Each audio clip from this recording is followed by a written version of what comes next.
시험 보시느라고 고생들 하셨고요. 난이도라는 게 1회하고 2회하고 조금 차이가 있을 수 있고요. 회차별로. 그리고 지난주에 풀어보신 거는 A형 기준으로 배열해 드린 거고 이번 거는 B형 기준이에요. 그러니까 여러분들이 시험장에 가시게 되면 두 가지를 받아요. 그러니까 A형하고 B형이 있는데 A형은 시험 목차 순서대로 가는 배열이고요. B형은 그 순서가 바뀌는 거예요. 그러니까 A형하고 B형하고는 5번 단위로 배열이 틀려지는 거예요. 그러니까 1번서부터 5번 내용에서 기본적인 건 같은데 5번 단위로 했을 때 순서가 바뀌어요. 그런 배열이기 때문에 그래서 B형에서는 1번 문제가 무슨 개념이나 분류나 특성 이런 게 들어오지 않고요. 뭐 입지론이 됐든 정책이 됐든 간에 뒤에 있는 파트가 앞으로 나올 수도 있어요. 그래서 그거를 감안하고 정리하시면 될 거고요. 자, 1번에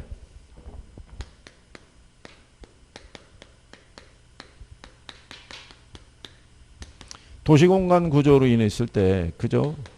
버제스의 동심원 이론이 있죠. 그 다음에 호이트의 무슨 이론? 선형 이론이 있죠. 자, 우리가 지난번에 1회차 할 때 얘네 차이점에 대해서 설명한 거 기억하시나요? 네? 여기 있는 호이트의 선형 이론이 있죠. 얘는 뭐를 중심으로 공간 구조가 분화된다고 그랬어요.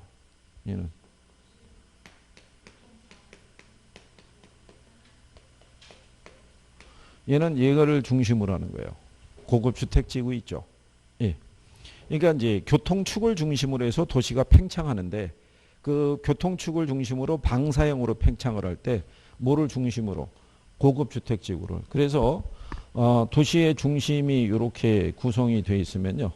여기서부터 이렇게 가로 구조가 이렇게 방사형으로 이제 펼쳐졌을 때 여기에 이제 누가 들어가 있는 거예요? 고급 주택지구가. 그러면 이 도로를 따라가면은 고급 주택지구가 있다는 얘기는 고급 주택지구는 도시 중심과의 접근성이 어떻게 돼요? 양호한 쪽에 주거가 정해져요. 그러면 얘네는 상대적으로 주택 가격이 비쌀 거 아니에요. 그럼 여기에 입지하려고 그러면 뭐가 높아야 돼요? 주택 가격, 지불 능력이 높은 사람들이 여기에 입지하겠죠. 그래서 이것도 시험에 나온 거예요. 그래서 결국은 호이트의 선형 이론은요. 도시가 성장하는 것은 교통의 발달과 더불어 모두 중요한 역할을 하는 거예요. 소득의 증가도 중요한 역할을 한다라고 설명한 거예요. 근데 버제스의 동심원 이론상에서는 얘는 뭐가 중심이냐면 저급 주택지구가 중심이에요. 얘는 거주지 분화 현상을 얘기하고 있는 거예요. 그러니까 제일 먼저 보면 도시의 중심이 있죠. 중심 다음에 나오는 게 무슨 지대예요? 점유지대. 점유지대 안에 들어가면은 내측이 있고 외측이 있죠. 그러니까 내측은 공장이고 외측이 뭐예요? 이게 불량 주거지라고요. 그러니까 여기 살고 있던 사람들이 돈이 조금 모이게 되면은 조금 더 주거 환경이 좋은 쪽을 찾아가겠죠. 여기서 거주지가 분화가 돼서 누가 생기는 거예요? 저소득층의 주거지구가 조성이 돼요. 그러고 난 다음에 여기서 소득이 좀 더 늘어나게 되면 고소득층의 주거지구. 이런 식으로 거주지가 어떻게 돼요? 분화돼서 나간다고요. 그러니까 결국은 도심을 기점으로 했을 때 불량 주거지가 점점 어떻게 돼요? 외곽으로 확산이 되면서 주거 환경이 양호한 쪽으로 바뀌어가는 거예요. 그러니까 여기는 저소득층의 주거지구가 고소득층의 주거지구보다는 도시 중심에 더 가깝게 위치를 해요. 자, 기본적인 거를 갖고 계시면 거기 박스에 기억해 보시면 동심원 이론에 의하면 저소득층일수록 도심에서 멀어진 외곽 지역에 주거를 선정하는 경향이 있다 그랬으니까 틀렸을 거 아니에요. 그렇겠죠? 그럼 기억이 들어가면 틀리잖아요. 그럼 일단 1번하고 2번은 답이 아니죠. 그 다음에 니은을 봤더니 호이트는 주택 가격에 대한 지불 능력이 도시 주거 공간의 유형을 결정하는 가장 중요한 요인으로 파악했다 그랬으니까 맞는 편이죠. 그러니까 일단 니은은 들어가야 되는 거죠. 그죠? 그러면 답은 3번 아니면은 어디서? 4번에서. 그죠? 5번은 답이 아닐 거 아니에요. 니은이 안 들어가 있으니까. 그러면 이제 디귿이 관건이 되는 거죠. 크리탈러의 중심지로 아시죠? 예. 거기서 얘기하는 중심지 있죠. 예. 근데 이것도 여러분들에게 뭐를 말씀드렸냐면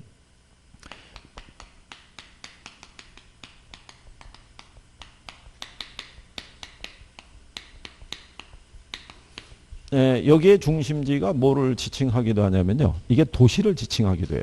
그죠? 자, 도시는요, 그 도시에 모여드는 사람에게 많은 서비스를 제공해주는 역할을 해요. 그죠? 예전에 우리나라 속담을 보게 되면요, 사람은 남해는 어디로 보내라고 그래요? 서울로. 말은 남은 제주로 보내라고 그러죠. 그럼 왜 서울로 보내라고 그러겠어요?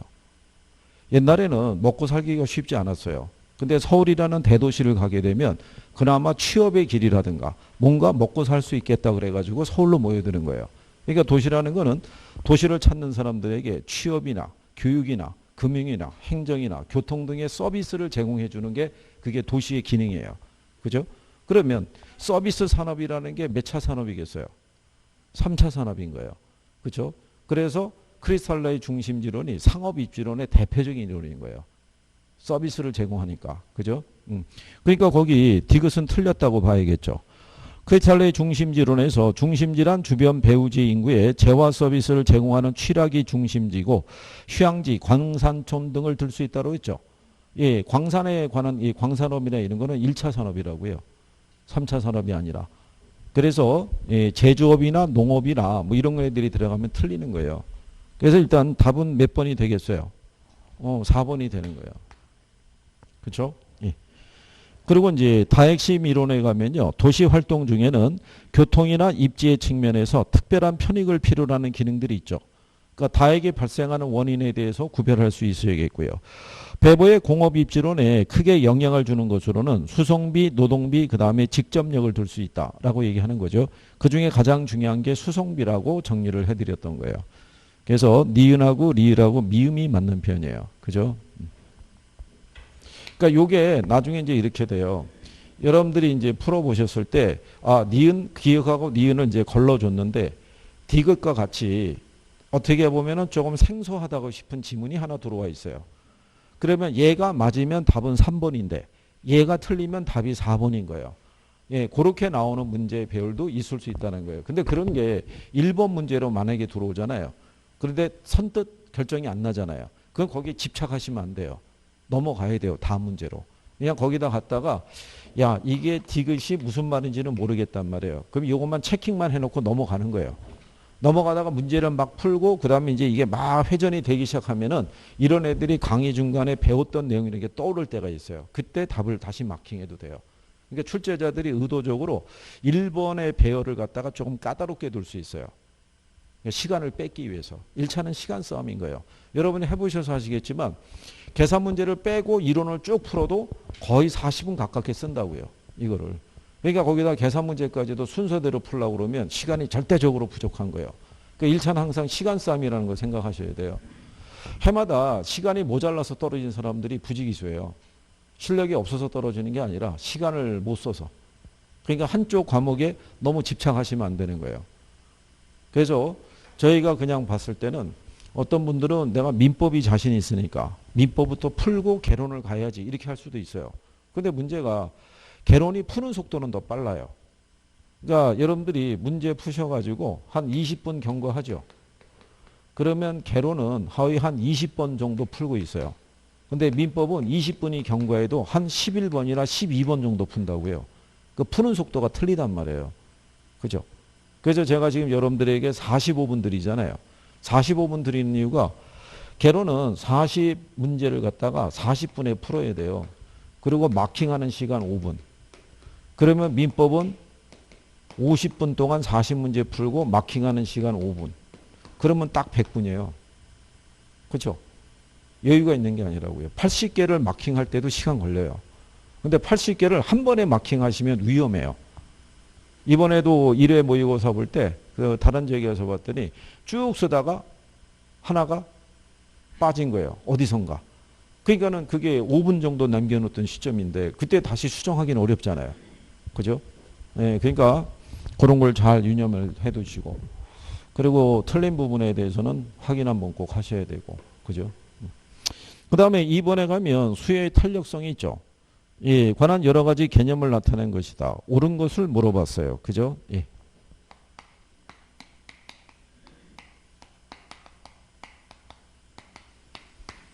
자, 먼저 5번 지문을 가면요. 수요 곡선이 수평이면 수요의 가격 탄력성은 항상 0이라고 그랬으니까 틀렸죠. 자, 우리가 수요 곡선을 그릴 때요. 얘가 이렇게 수직선이죠. 네, 수직선일 때가 뭐예요? 어? 완전 비탄력죠.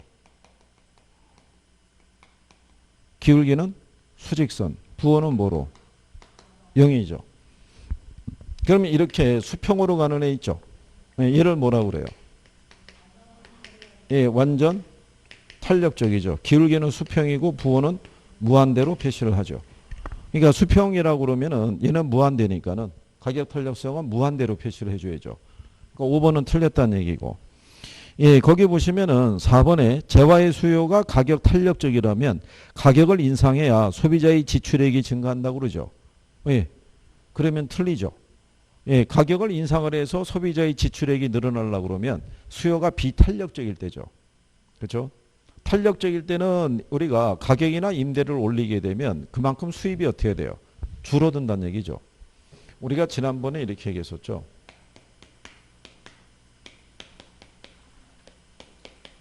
자, 민간 임대주택 시장에 임차자가 있고요. 그 다음에 이제 여러분들이 하시는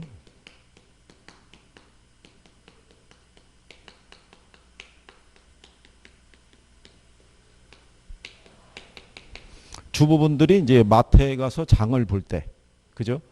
된장, 고추장, 계란, 뭐 식용유 이런 애들이 있죠. 또는 쌀 이런 애들이 있잖아요. 그죠? 얘들은 기본적으로 여러분들이 소비해야 하네요. 기본적으로 소비해야 되잖아요. 얘들 가격이 오른다고 그래갖고 소비가 확 줄어들거나 그러진 않죠. 그렇잖아요. 필수제니까. 그리고 이 중에서 특정한 상품들은 대체제를 찾기 어려워요. 그렇잖아요. 그러면 얘네를 공급하는 업체들은 매년 가격을 조금씩 올려요. 가격을. 올리더라도 우리는 얘에 대한 소비를 확 줄일 수는 없어요. 무슨 말인지 아시겠나요? 그렇게 반응을 나타날 때가 우리가 뭐라고 그러냐면 우리가 지난번에 한번 몇 년 전에 계란 파동 한번 겪은 일이 있죠. 무슨 바이러스 때문에 해서 계란의 유통체계 한번 무너진 적이 있었잖아요. 그때 계란 가격이 어떻게 돼요? 확 폭등했다고요. 한 판에 뭐 10,000원 막 이렇게 올라갔단 말이에요. 그죠? 그런 식으로 파동이나 폭등이 발생하는 애들은 필수제이면서도 대체제가 없는 거예요. 예, 그러니까 그런 상품을 취급하는 애들은 지속적으로 가격을 올리더라도 소비하는 양이 크게 안 줄어들어요. 그러니까 그럴 때는 가격을 인상시켜야 유리한 경우예요. 무슨 말인지 이해하시겠죠? 그러니까 민간 임대주택 시장의 임차자들도 대부분 수요 비탄력적이라고요. 그래서 매년 보게 되면 임대업자들이 있죠. 예, 집주인들이 보증금을 올려달라고 또는 월세를 올려달라고 이렇게 얘기하더라도 이 사람들은 받아줄 수밖에 없어요. 그러니까 전셋값이나 이런 것들이 폭등하는 이유가 거기 있는 거예요. 이유가 뭐냐면 얘를 대신할 만한 대체제가 없는 거예요. 무슨 말인지 아시겠죠? 그러면은 임대업자들은 예를 들어서 임대료를 매년 올릴 때 수입이 늘어나겠어요? 내릴 때 수입이 늘어나겠어요? 올릴 때 수입이 늘어날 거 아니에요. 그죠? 그러면 비탄력적일 때 있죠. 예, 그때가 임대료 올릴 때 수입이 늘어나는 거예요. 그래서 거기 1번 지문에 보시면 임대주택의 임대료 인상 이후에 임차자의 임대료에 대한 지출이 증가했죠. 그러면 임차자의 임대주택에 대한 수요는 비탄력적이라고 할 수 있다라는 1번이 답이 되겠죠. 이게 그거는 알아두시는 거예요. 그래서 여러분 시험에는 어떻게 나오냐면 이렇게 나오는 거예요. 수요의 임대료 탄력성이 1보다 클 때 임대료를 인상하면 임대업자의 총 수입은 어떻게 돼요? 총 수입은 줄어들겠죠. 증가한다면 틀리죠. 1보다 클 때라는 게 이게 탄력적이잖아요. 그러니까 1보다 작을 때 인상을 해야 되죠. 그렇죠? 그걸 이제 이런 식으로 표현하는 거예요. 그리고 이제 거기 2번 지문에는 공급 곡선이 수직선이면 공급의 가격 탄력성은 항상 1이다 그래서 틀린 거죠. 수직선이면 뭐로 표시해야 돼요? 0으로. 그렇죠? 1이라는 건 단위 탄력적임을 나타내겠죠. 그 다음에 소득이 10% 증가할 때 어떤 상품에 대한 수요가 0.9% 증가했다는 것 있죠. 그럼 이 상품은 대체제가 아니라 정상제가 되겠죠. 지난번에 우리가 부호 가지고 설명한 것 있죠. 예, 그 정도는 기억할 수 있으셔야 돼요. 그래서 이제 2번에는 답이 1번. 지난주에도 문제 이렇게 풀어봤을 때요. 그런 배열도 생각해 보세요. 1번하고 20번이 있죠. 21번하고 40번이 있는데 1번하고 20번 사이에서는 뭐 한 12개에서 14개 뭐 이렇게 점수가 나와요. 그럼 이게 60점 이상이 나온 거거든요. 근데 21번부터 40번 사이에서는 8개 정도 이렇게 나온다는 거죠. 그러면은 몇 개가 안 나오는 거예요. 60점이 안 돼요. 무슨 말인지 아시겠나요? 기본적으로 산술적으로 보면은 여기 12개, 여기 12개가 나와야 60점이 된다고요. 그러니까 앞쪽은 점수가 나오는데 뒤쪽이 점수가 안 나온다는 얘기는 뒤쪽에 정리가 안 돼 있는 거예요. 그렇죠? 그러니까 왜 그러냐면 처음에 총론을 공부하시다가 경제론을 들어가요. 근데 경제가 무슨 말인지 모르겠어요. 그러니까 방황해요. 막 방황하다가 다시 돌아와요. 돌아오는데 얘가 그때 됐다고 생각했는데 방황하다가 다시 돌아오니까 얘를 까먹은 거예요. 그러니까 얘부터 다시 공부해요. 다시 쭉 왔는데 또 역시 이해가 안 되는 거예요. 또 방황하는 거예요. 이렇게 쭉 해갖고. 그러다가 어느 순간에 정신을 차리고 얘를 어찌어찌해서 극복을 했어요. 그리고 이제 뒤로 쭉 가다가 보니까 뭐가 또 걸리는 거예요. 투자가. 또 투자가 이해가 안 돼요. 그러니까 또 방황하는 거예요. 그리고 또 방황하다가 다시 돌아왔더니 얘들 다 까먹은 거예요. 여기서부터 또 다시 가는 거예요. 여기 또 안 되니까 또 방황하는 거예요. 또 돌아갔다 이렇게 오는 거예요. 여전히 여기를 벗어나지 못하는 사람들이 무진장이 많은 거예요. 투자론에서. 그러니까는 21번 이후로 성적이 또 안 나오는 거예요. 그죠? 그러면 또 이제 우울해지는 거죠. 그렇지 않아요?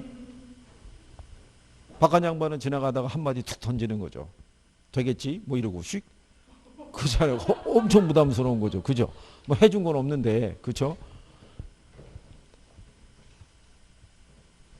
그러니까 안 되는 거 보완을 잘 하셔야 돼요. 이거. 자, 3번에 보시면 우리나라 금융제도 있죠. 예. 1번이 이제 바뀐 거죠. 주택연금 제도는 만 55세 이상이죠. 원래 60세였잖아요. 이번에 바뀐 거죠. 개정이 돼서 55세로. 그리고 예전과 다르게 예전에는 그냥 그 소유자 및 배우자 있죠. 이렇게 했는데 지금은 부부 중 한 명이 대한민국 국민이면 돼요.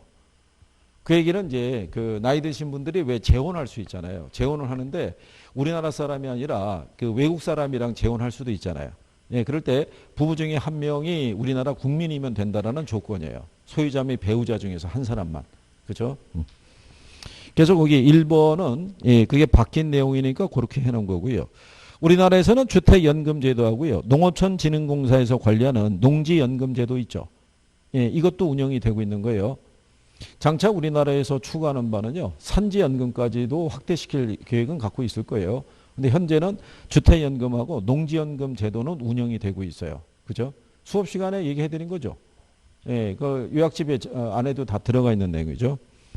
그리고 투기 과열 지역 내에 주택에 대해서는 대출 규제를 강화하고 있다는 얘기죠. 그렇잖아요. 그 다음에 국민주택 규모 이하의 주택인 경우에 주택 리모델링에 주택도시기금의 지원은 하지 않는다. 그러니까 틀렸다는 얘기죠. 그래서 이거 그때 설명했잖아요. 여러분들이 아시는 이 주택도시기금이 있죠. 주택도시기금이 국민주택기금이 주택도시기금으로 바뀐 거예요. 그래서 국민주택기금하고 차이점이 뭐냐면 얘는 주택계정이 있고요. 도시계정이 있다고요. 그래서 여기 주택계정에서는 주로 이 국민주택 규모 있죠. 예, 이 주택에 대해서 뭐 하는 거예요. 얘를 건설을 하거나 임대를 하거나 리모델링을 할 때 필요한 자금을 지원해 주는 역할을 해요. 그죠? 그래서 여기에 들어간 애들이 누가 있냐면 준주택 아시죠? 그러니까 준주택에도 이 기금의 지원이 이루어지는 거예요. 그죠? 네. 그리고 여기 있는 도시계정은 도시재생사업에다가 지원해 주는 거예요. 그래서 국민주택 규모 이하인 주택의 리모델링에는 기금 지원이 이루어진다는 얘기예요. 무슨 말인지 아시겠죠? 이게 여러분 시험에는 국민주택 규모 이상인 주택의 리모델링에 대해서도 기금 지원이 이루어진다 그래서 틀리게 나온 적이 있어요. 그게 답이었던 적이 있다고요. 그죠? 그래서 답은 몇 번이다? 4번.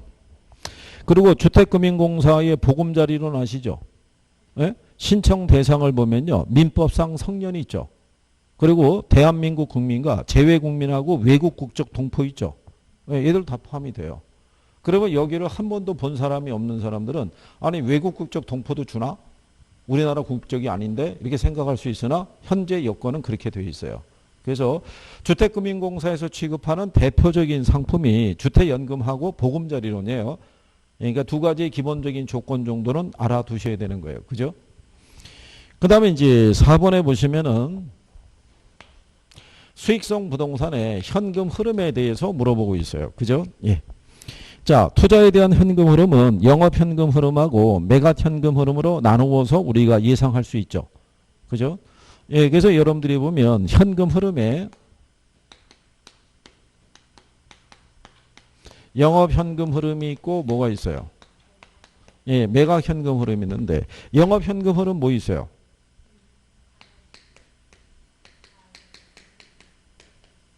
이게 영업 현금 흐름이에요. 가이오선 전후가. 그리고 여기서 이제 뭐를? 공경, 부, 예. 이렇게 하면은 이제 이 흐름이 완성이 되죠. 그렇죠? 그러면 여기서 순영업소득이죠. 예, 순영업소득에서 뭐를 빼면? 부채 서비스액을 빼면 뭐가 나와요? 예, 세전현금 수지가 나오죠. 그렇죠? 그러면 여기서 만약에 순영업소득이 있죠. 예, 얘가 가령 예를 들어서 뭐 1억이에요. 1억일 때 얘가 만약에 6천이라고 그러면 부채 서비스액은 얼마겠어요? 1억에서 6천 빼면 얘가 4천 나오겠죠. 그러니까 부채 서비스액을 계산하려고 그러면 순영업소득에서 세전현금 수지를 차감해야 돼요. 무슨 말인지 이해하시겠죠? 예. 그래서 거기 지문에서 보시게 되면 3번에 부채 서비스액은 순영업소득에서 세전현금 흐름을 가산해서 계산한다니까 틀렸겠죠. 차감해야 되겠죠. 그러니까 이런 식으로도 활용을 해줘요. 그죠? 그리고 영업경비에는 재산세가 포함이 돼야 되죠. 보유세니까. 예, 취득세나 뭐 이런 양도소득세 이런 애들은 포함할 수가 없어요. 그리고 이제 4번에 보게 되면 세전현금 수지를 기준으로 영업소득세를 계산하기 위해서는 뭐를 알아야 돼요? 원금 상환액을 알아야 돼요. 그죠? 자, 우리가 영업소득세 계산할 때 있죠. 자, 순영업소득을 기준으로 하게 되면 이자 빼주고 감가상각액 빼면 돼요. 그죠? 근데 세전을 기준으로 하게 되면 어떻게 돼요? 원금 상환분을 더하고 감가상각액을 빼서 계산해야 돼요. 근데 이렇게 계산하나 이렇게 계산하나 세금의 크기는 똑같다고 그랬었죠. 네, 그러니까 세전현금 수지를 기준하려고 그러면 원금 상환액을 알아야 돼요. 근데 순영업소득을 기준할 때는 뭐를? 이자 지급액을 알면 되고 그 차이가 있죠. 그러면 요 4번 지문은 뭐냐면 항상 우리가 기출을 통해서 영업소득세 계산할 때는 항상 순영업소득 기준한 거예요. 그죠? 근데 여기 세전을 기준으로 했을 때는 원금 상환액이 들어온다는 거. 그것도 알아두시는 게 필요할 거예요. 그죠? 항상 출제자들은 의표를 많이 찔러요. 여러분들이 뻔히 알고 있고 이렇게 같이 들어가 있을 때 계산할 때 식이 이렇게 두 개가 같이 있거든요. 근데 대부분 이걸 기준으로 정리하다 보면 얘는 보기는 봤어도 각인은 안 돼 있어요. 그러면 또 헷갈리는 거예요. 그죠? 그래서 4번 문제에서는 답이 몇 번이다? 예, 3번이 되는 거예요.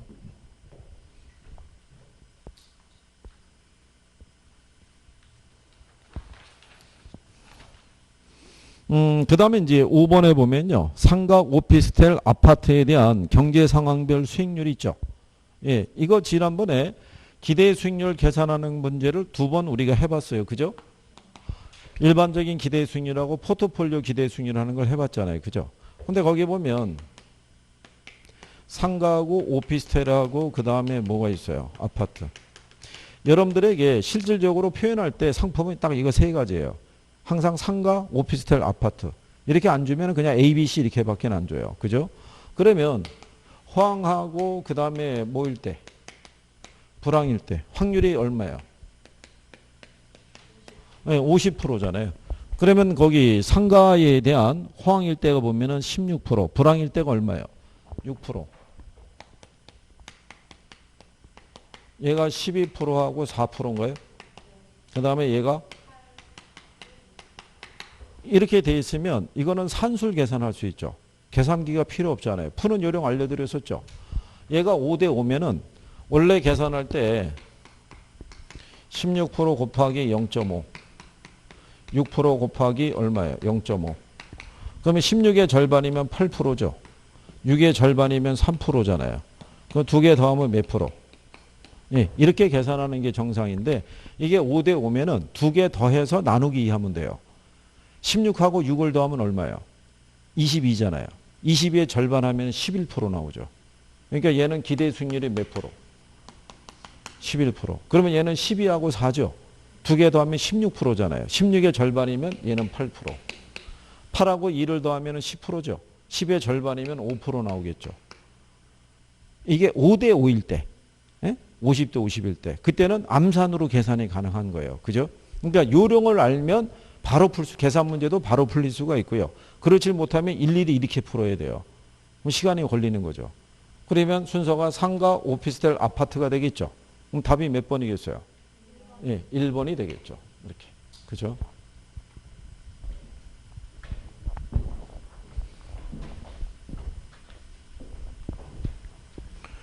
자, 저 배열은 저게 확률이 5대 5로 줬을 때만 가능한 배열인 거예요. 그죠? 저게.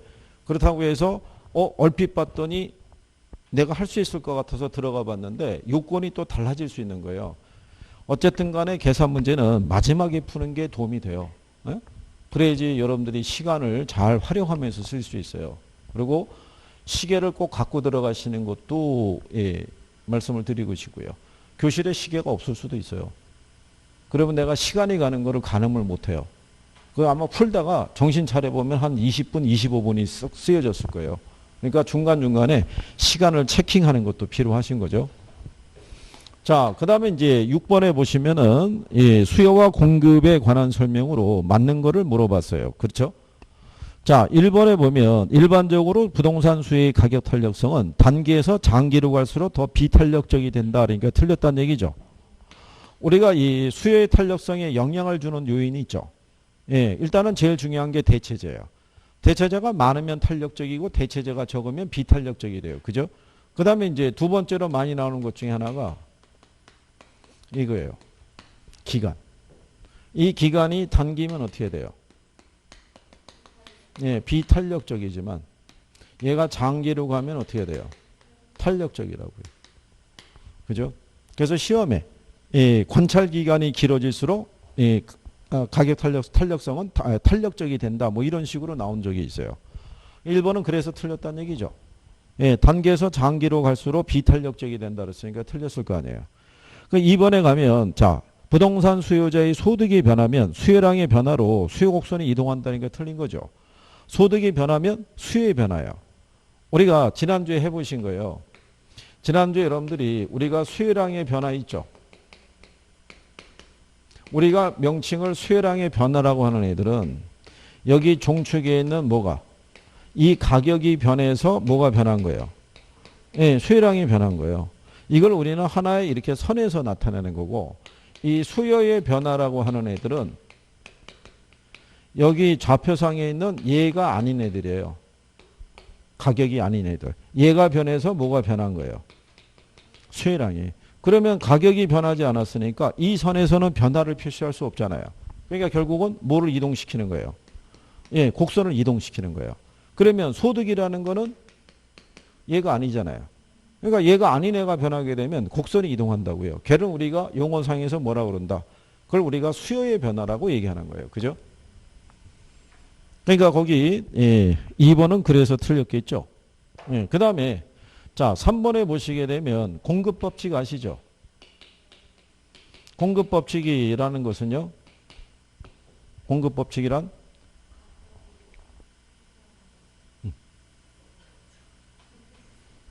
아니 기본적으로 경제에 들어가시면 수요법칙하고 공급법칙이 기본적으로 이해가 돼야 돼요. 그래야지만 나중에 균형하고 탄력성을 이해할 때 걔네가 바탕이 되는 거예요. 그렇잖아요. 수요의 가격 탄력성은 수요 법칙을 반영한 거고요.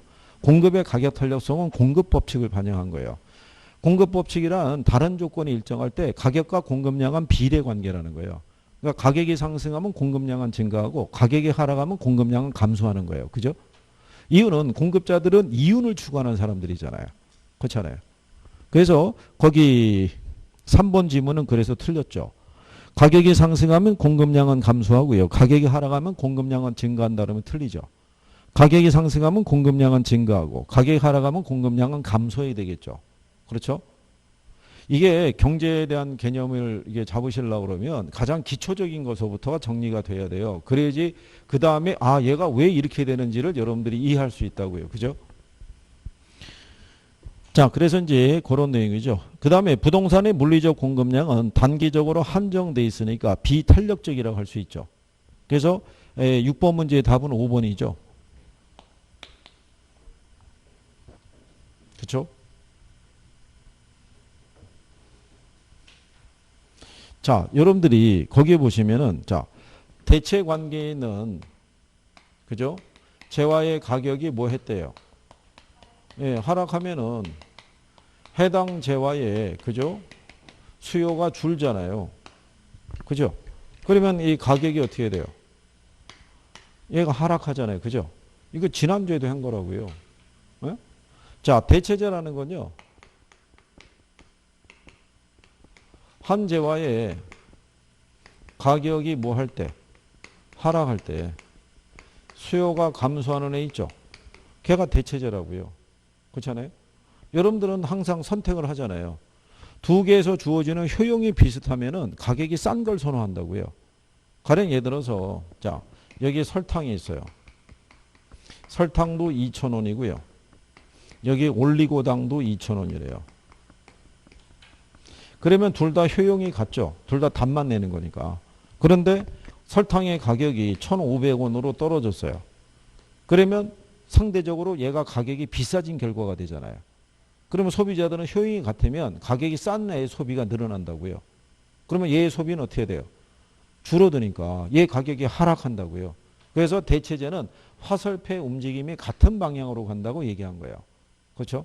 그러니까 대체 관계에 있는 재화의 가격이 하락하면 부동산의 가격도 어떻게 돼요? 하락하는 거예요. 그죠? 그래서 6번에는 답이 몇 번이다? 5번 이렇게 되는 거예요. 이게 또 답을 못 찾으셨으면은 여기 대체재 이쪽 관계가 정리가 안 되신 거예요. 근데 출제자들은 꾸준히 이걸 물어봐요. 왜냐하면 지금 여러분들이 틀리듯이 실전에서도 나오면 잘 틀리거든요. 그죠? 그러면 여러분 실전에는 어떻게 해도 문제를 주냐면 아파트의 수요 곡선이 있죠. 이거 좌측으로 이동시키는 요인을 구하래요. 그죠? 그럴 때 박스를 줘요. 근데 그 박스 안에 보게 되면 이렇게 들어가 있어요.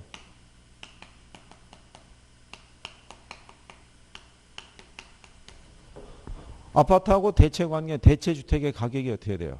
하락하면 아파트 수요 곡선을 좌측으로 이동시키는 요인이 돼야 안 돼요? 될 거 아니에요. 이게 같은 거잖아요. 이게 지금. 대체주택 가격이 하락했죠. 그러면 얘가 상대적으로 비싸진 거라고요. 그러니까 얘 소비는 늘어나는데 얘 소비가 줄어들 거 아니에요.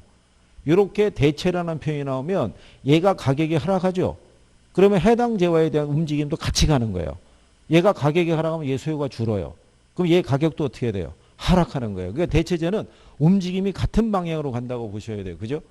그래서 요약집에 대체재하고 보완재를 박스로 해서 설명을 넣어놨다고요. 그죠? 이 정도는 구별이 되셔야 돼요. 시험에서 자주 인용이 되는 거니까. 근데 가만히 보면 지난주에 우리가 1회 때 했던 내용이 있죠. 지금 반복을 시키고 있다고요. 2회 때 보면서. 문제의 패턴만 달라지는 거지. 그러니까는 확실하게 개선이 돼야 이번에 시험 볼 때 이게 넘어갈 거 아니에요. 에? 점수가 플러스가 될 거 아니에요. 그러니까 틀린 거를 보완을 하셔야 된다니까요. 가만히 계시면 안 되고. 그 다음에 7번을 보시게 되면 자, 어떤 지역에 아파트에 대한 수요의 가격 탄력성과 소득 탄력성이 각각 2하고 0.5라고 주어져 있죠. 아파트 가격이 2% 상승할 때 아파트 수요량이 감소하지 않기 위해서 소득은 최소한 몇 프로 변화해야 되느냐를 물어봤어요. 그죠? 그러면 가격 탄력성이라는 게 주어져 있을 때요. 얘는 가격의 변화율에 대한 수요량의 변화율이죠. 그 다음에 이제 소득 탄력성이 주어져 있을 때 얘는 소득의 변화율에 대한 무슨 변화율? 수요량의 변화율이죠. 그렇죠? 예. 자, 그랬을 때 이거 계산하는 요령은요. 변수가 3개잖아요. 그럼 2개의 변수는 주는 거예요. 일단 거기 보시면은 가격 탄력성은 얼마예요? 2고 소득 탄력성은 0.5잖아요. 가격이 몇 프로 상승했대요? 자, 얘가 2% 상승할 때 우리가 이제 분수식이 있으면은 여기서 분자가 미지수라고요. 그러니까 우리가 구하고 하는 게 이제 분자를 구하는 건데 얘를 구하려고 하면 곱하면 돼요. 그럼 2에다가 2를 곱하면요. 그러면 4%가 늘어나겠어요? 줄어들겠어요? 어? 얘가 줄어들죠. 왜 줄어드냐면 수요의 가격 탄력성은 수요 법칙을 반영한 거예요. 가격이 상승하면 얘는 줄어들어야 돼요. 이 크기만큼. 그죠? 그런데 아파트의 소비가 종전과 변화가 없어야 된다고 그러죠. 그러면 얘가 4% 줄었으니까 여기서 4%가 늘어야 돼요. 그렇잖아요. 그러면 여기 있는 소득이 얼마가 변해야 되냐는 것은 곱해서 올라가서 분자를 계산했잖아요. 그럼 분모를 계산할 때는 곱하기 역수가 뭐예요? 나누기잖아요. 나누면 돼요. 4를 얼마로? 0.5로 나누면 8% 나와요. 그죠? 8%가 증가해야만 소득이 수요량이 4% 늘어날 거 아니에요. 그래서 8% 증가인 답이 몇 번? 3번. 예.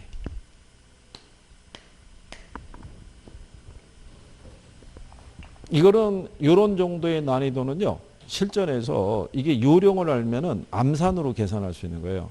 이 흐름만 알면. 그런데 그거 하나를 우리가 확인할 때까지 뭘 해야 돼요?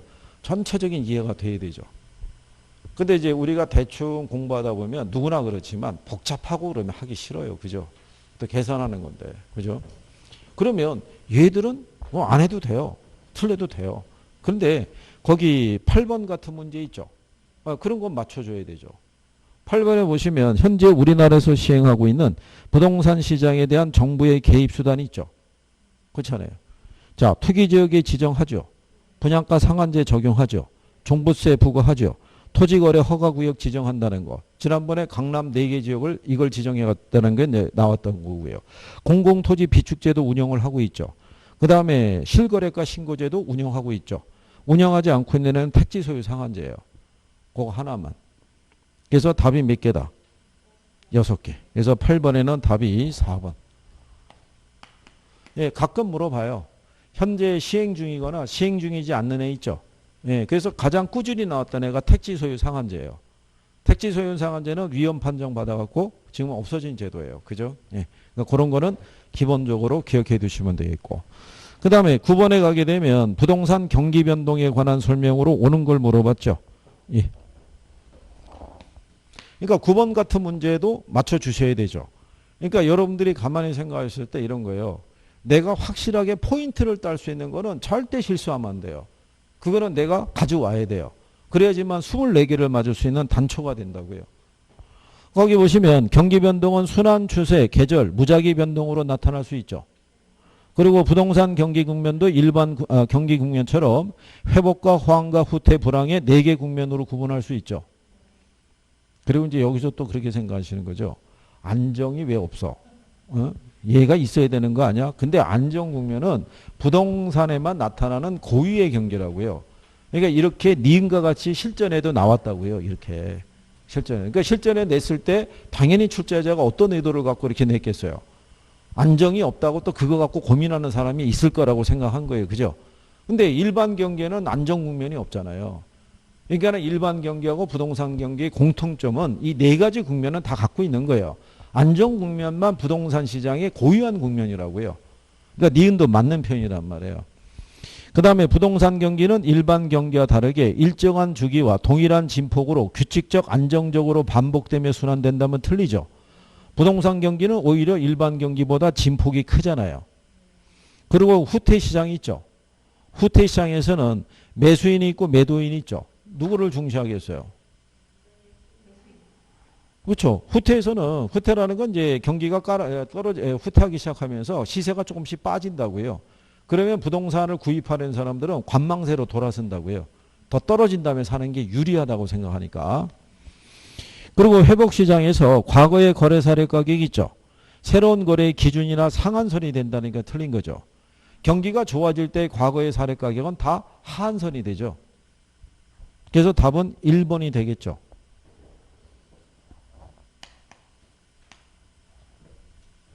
그래서 이제 이런 내용 정도는 틀림없이 뭐 가볍게 풀 수 있어야 되겠고 10번에 보시면 어떤 부동산에 대한 수요 및 공급 함수 있죠. 수요 함수는 600-P죠. 공급 함수는 몇 P? 2P. 자, 그러면 여기서 부호는 부호끼리 묶어주면 되죠. 근데 얘가 마이너스 P니까 넘어가면 뭐로 바뀌어요? 플러스로.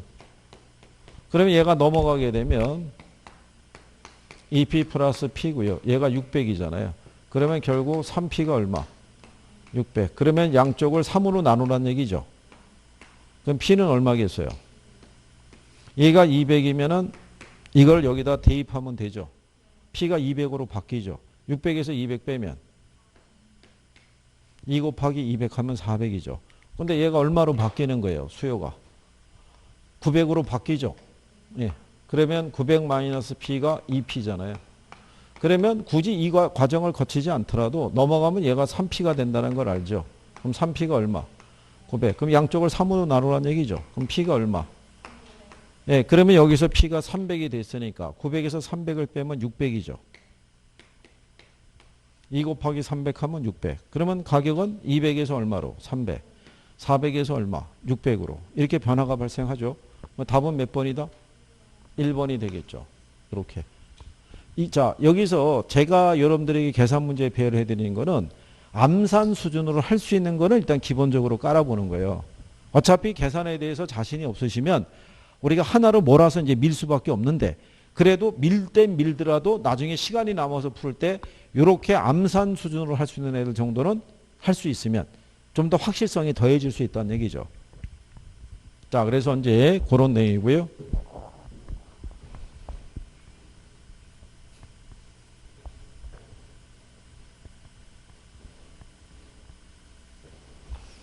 그 다음에 이제 11번에 보시면 민간 임대주택에 관한 특별법이 있죠. 자, 민간 임대주택에 관한 특별법에 관한 설명으로 틀린 걸 물어봤을 때 거기 보면 1번에 임대사업자는요. 임대료를 현금 또는 신용카드, 직불카드, 선불카드를 이용한 결제로 받을 수 있어요? 없어요? 네, 받을 수 있죠. 예. 그 다음에 임대사업자라는 1호 이상의 민간 임대주택을 취득해서 임대사업을 할 목적으로 등록한 자를 임대사업자라고 그래요. 예. 그리고 주거지원 대상자 있죠. 예. 주거지원 대상자라는 게 청년, 신혼부부 등 주거지원이 필요한 사람이 있죠. 예. 이 사람들이 다 주거지원 대상자에 포함이 돼요. 이건 법에 규정이 되어 있는 거예요. 주거지원 대상자들이. 그 다음에 공공지원 민간임대주택이란 이 주택도시기금법에 따른 주택도시기금의 출자를 받아서 건설 또는 매입하는 민간임대주택을 얘기를 해요. 그래서 여기서의 틀린 거는 5번이 돼요. 민간임대주택이란 임대 목적으로 제공되는 주택으로요. 민간 임대사업자가 등록한 주택을 말하고 민간건설 임대주택과 민간 매입 임대주택으로 구분할 때 단 준주택은 제외한다고 돼 있죠. 예, 준주택 포함이에요. 이게 그래서 답이 몇 번이다? 5번이에요. 그래서 아까 여러분들에게 주택도시기금의 지원을 받을 수 있는 애 있죠? 거기에 누가 들어가는 거예요? 준주택이 들어가는 거예요. 이 준주택이 국민주택 규모 이하의 주택이라고 해요. 무슨 말인지 아시겠죠? 그러니까 얘가 여러분 시험에도 나온다 안 나온다? 나온다고요. 그러니까 도시형 생활주택하고 또 착각하시면 안 돼요. 무슨 말인지 아시겠나요? 도시형 생활주택은 어디에 명시되어 있냐면 주택법에. 그것도 낸다고요. 그래서 이 도시형 생활주택은 주택법에 기초해서 분양가 상한제를 적용할 때 분양가 상한제 적용 대상에서 제외되는 애가 거기는 도시형 생활주택인 거예요. 그죠? 그것도 시험에 나온 거예요. 그래서 학개론에서는 가끔 이제 공부하신 분들이 뭐가 힘드냐고 그러냐면 기본서에 교과서에 없는 내용이 나온다고 얘기하는데 그게 아니라 관련 법률에 있는 용어를 내는 거예요. 법률에 있는. 그러니까 관련 법률에 대한 내용도 기본적인 거는 정리를 해 두셔야 되는 거예요. 걔들이 꾸준히 나온다고요. 그죠?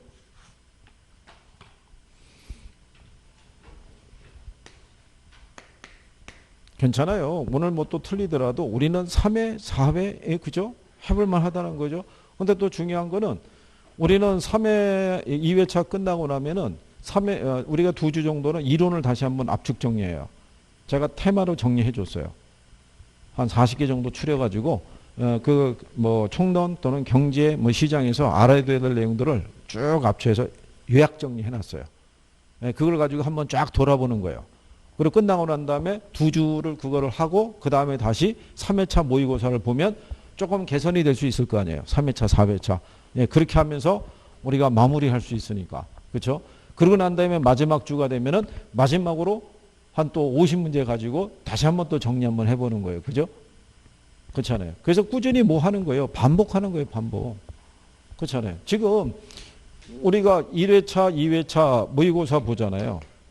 그럼 벌써 전범위가 2번 돌아가잖아요. 그리고 3주하고 4주 사이에서 다시 전범위를 또 압축해서 한번 돌아간다고요. 이론으로. 그러고 난 다음에 5번째, 6번째 가면은 3회차 모의고사하고 뭐 4회차 모의고사를 또 본다고요. 그리고 마지막에 한 50문제 정도 가지고 50선 그래갖고 다시 한번 최종적으로 점검 한번 해보는 거예요. 그러면 결론적으로 뭐 하는 거예요? 계속 반복시키는 거예요. 내용을 가지고. 그래서 개선이 돼야 돼요. 플러스 1 이런 식으로.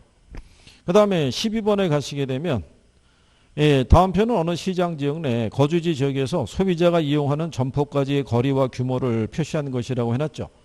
거주지역의 인구는 1000명이에요. 허프 모형에 의한다면 거주지 지역에서 A 할인점의 이용객 수를 물어봤죠. 그럼 허프 모형에서는 개별 점포의 효용을 구하려고 그러면 그러니까 개별 점포의 효용이라는 게 개별 점포의 유인력의 크기라고 보시면 돼요. 자, 이거는 거리에 따른 요게 마찰 개수죠. 분의 이게 매장 면적이라고요. 그래서 개별 점포의 효용을 구하려고 그러면 먼저 뭐를 알아야 되냐면 이걸 알아야 돼요. 뭐를? 마찰 개수를. 그죠? 그래서 우리가 할인점 A, B, 그 다음에 C가 있잖아요. 할인점 A를 보게 되면 매장 면적이 얼마예요? 거리가 5km죠. 5의 제곱이면 25죠. 얘 계산하면 얼마 나와요? 40 나와요. 자, B를 보면은 매장 면적 역시 1000이죠. 10의 제곱이면 100이죠. 얘는 나누면 얼마 나와요? 10 나와요. 그죠? 그 다음에 C를 보게 되면 매장 면적이 얼마? 400이에요. 거기 보면 거리가 2인데 얘는 2의 3승이죠. 마찰 개수가 3이니까. 그래서 이게 8로 나누면은 50 나오겠죠. 그렇죠? 그러면은 이렇게 된다고 그랬었잖아요. 허프 모형에서는 A 플러스 B 플러스 C분의 A를 구하라고 그러면 A가 들어가면 되고 B를 구하라면 B가 들어가면 된다고 그랬죠. 그럼 A, B, C 3개를 더하면 얼마 나오는 거예요? 100. 그 중에 A가 차지하는 게 40이죠. 100분의 40이니까 0.4, 40%. 그럼 1000명 중에 40%니까 400명이 되겠죠. 그러면 답이 몇 번? 4번. 요걸 잘 보셔야 돼요. 마찰 개수의 값은. 그죠? 마찰 개수의 값은요. 항상 2가 되는 게 아니고요. 얘는 1도 될 수 있고 2도 될 수 있고 3도 될 수 있는 거예요. 그러니까 이 조건은 다 틀린 거예요. 그죠?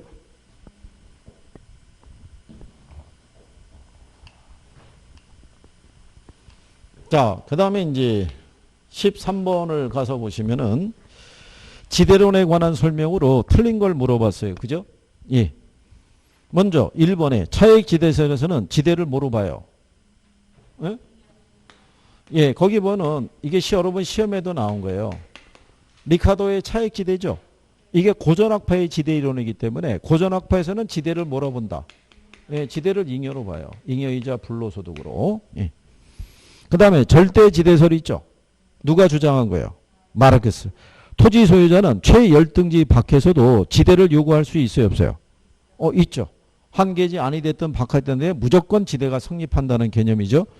그 다음에 튀넨의 입지이론에 따르면 토지의 비옥도가 동일하더라도 위치에 따라 지대의 차이가 날 수 있어요, 없어요? 지대의 차이가 날 수 있죠. 그래서 답은 5번이죠. 파레토는 일시적으로 토지와 유사한 성격을 가지는 생산 요소에 귀속되는 소득을 준지대로 봤다 그러면 틀리죠. 준지대를 얘기한 사람이 누구예요? 그게 마샬이죠. 그렇죠? 예. 그래서 13번에는 답이 5번이 되더라. 이렇게 설명한 거죠. 시간이 또 됐군요. 잠깐 또 쉬셨다 하셔야겠네. 그죠? 예.